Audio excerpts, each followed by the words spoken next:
Hello, my friends. I hope you'll be good. I hope you're taking care of yourselves in this quarantine. Espero que todos estejam bem, estejam se cuidando. Hoje nós vamos fazer a correção do capítulo 7 do livro do volume 2. Então abram, por favor, o livro de vocês na página 648. 648. Esta unidade a gente falou de prefixos e sufixos, derivação prefixal, derivação sufixal, derivação zero, e no aprofundamento dessa unidade traz bastante exercícios relacionados à parte gramatical. Já os exercícios iniciais, eles são de texto, tanto do conceituais quanto de contextualizados. Então a gente vai comentar sobre esses exercícios e depois fazer a correção sobre os exercícios da parte de aprofundamento, que é o foco gramatical dessa unidade, certo? Então vamos lá. O primeiro texto, vocês tinham o seguinte. Vocês tinham um texto que descrevia sobre a obra Tess of the Ubervilles, que era uma história de sedução, traição e destruição de uma garota inocente cujo nome era Tess Duberville, que ela foi levada a acreditar pelos seus pais que ela vinha de uma antiga família nobre, né? Uma família com um passado nobre. E aí o texto traz um pequeno resumo do assunto da história, do que seria essa obra. E aí nós tínhamos que responder sobre esse texto de 2 parágrafos, um total de 6 perguntas, tá? Então a pergunta nós tínhamos ali, o texto pode ser caracterizado como... Aí nós temos a questão, a letra D, a brief summary of a book, um breve sumário do livro, né? Foi exatamente o que eu disse. Questão 2. According to the text, the end of Tess of the Uberville is similar to others by the same author. Então, de acordo com o texto, se vocês fizerem a leitura do segundo parágrafo, ele é muito similar com as outras obras do mesmo autor. Por isso seria a letra B. Questão 3. We can say that the author of the text believes Tess of the Ubervilles to be justifiable for what her husband did. Então, que se justifica suas ações pelo que seu marido fez com ela. Por esse motivo, seria a letra D. 4. Está perguntando, né? Qual das perguntas abaixo não pode ser respondida de acordo com as informações que vocês têm no texto? E essa seria a letra A. Where does the story take place? Onde a história se passa? Tipo a cidade, né? Essa questão. Questão 5. Estabelecendo uma relação da Tess com o seu papel na história, qual que está incorreta? Seria a de heroína, né? Que ela segue os papéis de vítima, de assassina, de uma pessoa sem sorte, de uma aristocrata, porém ela não é a heroína tradicional de um romance como a gente está acostumado a ver. Na questão 6, nós temos aí as formas corretas dos substantivos seduction, betrayal e destruction, como seriam as formas verbais desses substantivos. São, respectivamente, seduce, betray e destroy. As demais opções estão incorretas, certo? Muito bem. Já a questão 7 e 8, elas referem-se ao texto da mesma página sobre 2 irmãos do estado de Tennessee, nos Estados Unidos, que foram condenados por um grande esquema de drogas pela internet. Na verdade, essas drogas que eles vendiam eram estimulantes sexuais e também estimulantes para academia, né? Para pessoa que faz exercício físico e também para aumentar a massa muscular, vendido ilegalmente pela internet. Então traz 3 parágrafos sobre essa notícia em que os irmãos foram presos aí pela falsificação desses produtos, pela venda deles na internet, certo? Então, a questão a questão 7 traz o seguinte, né? Eles foram condenados pela venda de produtos de uso controlado por meio da internet. Por quê? Porque, como eu disse, né, eles vendiam estimulantes sexuais, que são produtos controlados, e também produtos para aumento da massa muscular, tá? Então, são produtos de uso controlado que não se pode vender assim, dessa forma. Então, por esse motivo, eles também, além das outras questões que foram discorridas no texto, mas o motivo principal que eles foram condenados seria esse. Não, então, a alternativa E, da questão 7. Além disso, né, eles foram condenados depois de um julgamento sem júri. Então, tá, se vocês virem ali no texto, tem a non-jury trial, ou seja, um julgamento sem júri. É importante vocês se atentarem também a esses detalhes na hora de fazer a leitura do texto, ok? Muito bem. Seguindo, então, vocês têm num texto maior agora, né, mais longo, que ele tem duas partes falando sobre um carro, né? A fabricação de um carro cujo sinônimo é desejo, ou seja, todo mundo quer ter, certo? Então, após a leitura desse texto, vocês devem fazer a correção e a verificação do gabarito. Lembrando que sempre vocês têm que pegar, quando fazer a leitura de um texto, assim em inglês, como nesse caso, vocês anotem as palavras novas, circulem, procurem fazer o uso das estratégias de leitura para que vocês consigam obter o melhor e as maiores informações sobre o texto, ok?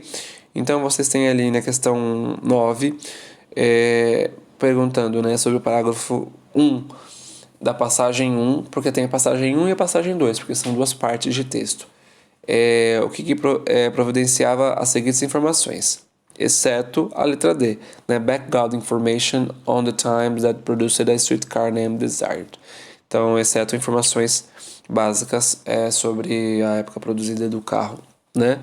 Questão 10. O que pode ser inferido? Ou seja, o que a gente pode entender de uma forma que ele não está ainda explícito, né? Então, isso é inferir, fazer a inferência.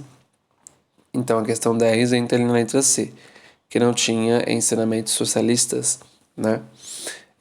Questão 11, de acordo com a passagem 1, o personagem, né, de Blanche Dubois, questão alternativa A, it is intentionally overdramatic and theatrical. Ele é super dramático e teatral, né, intencionalmente. 12, letra E, sobre o retrato de Marlon Brando de Steven Kowalski. Você tem ali as assertivas corretas, tanto a 1, quanto a 2, quanto a 3, né? He earned the actor grand fame, is more renounced, and it is really made a streetcar named Desired a classic. E a questão 13, tanto a passagem 1 quanto a passagem 2 argumentam que o streetcar tem mais do que um verdadeiro significado, certo? Muito bem. Nas questões a seguir, elas têm um pequeno texto sobre o Brasil e você tem aí a questão 14 e 15 para responder, né? Então, se vocês virem aí, tá falando sobre após 3 séculos, né, que o Brasil esteve sob o domínio de Portugal. Após sua independência, ele enfrentou ainda outras situações, certo? Então, o principal problema, de acordo com o texto, é a desigualdade social. Vocês podem ver aí que teve dificuldade de crescimento, porque enfrentou questões de regime militar e etc., mas que agora tem melhorado, mas ainda assim é um dos gigantes de desigualdade social. E na questão 15, pergunta o seguinte: de acordo com o texto, o que foi preciso para ser feito para o Brasil incrementar o desenvolvimento industrial e agrícola? Foi acabar com a intervenção militar. Então, com o fim da ditadura militar, a intervenção militar, o Brasil pôde também avançar no desenvolvimento industrial e agrícola e, com isso, desenvolver também como país. Ok? Muito bem. Aí a gente tem também mais um texto cuja alternativa correta é a questão 16, letra C, né? É um texto que conta a história de como uma avó, alguém contando a história de como sua avó acabou casando com o avô, né? E aí tem ali uma piada e a alternativa C tá falando assim, uma anedota com humor, né? Com o intuito de provocar risada. Então era uma piada mesmo, e você tinha que identificar que isso era uma piada, tá? Finalmente, chegando no aprofundamento, são exercícios relacionados ao nosso tema de derivação.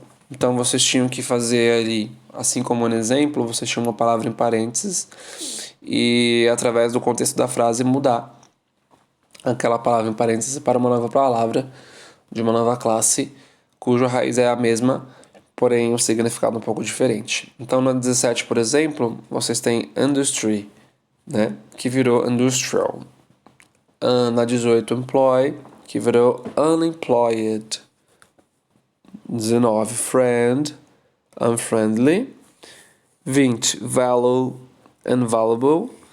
Tudo tem a ver com o contexto, tá? Existe friendly também, existe valuable também, mas você tem que ver o que cabe dentro das frases. Senão não fica coerente. 21, help, unhelpful.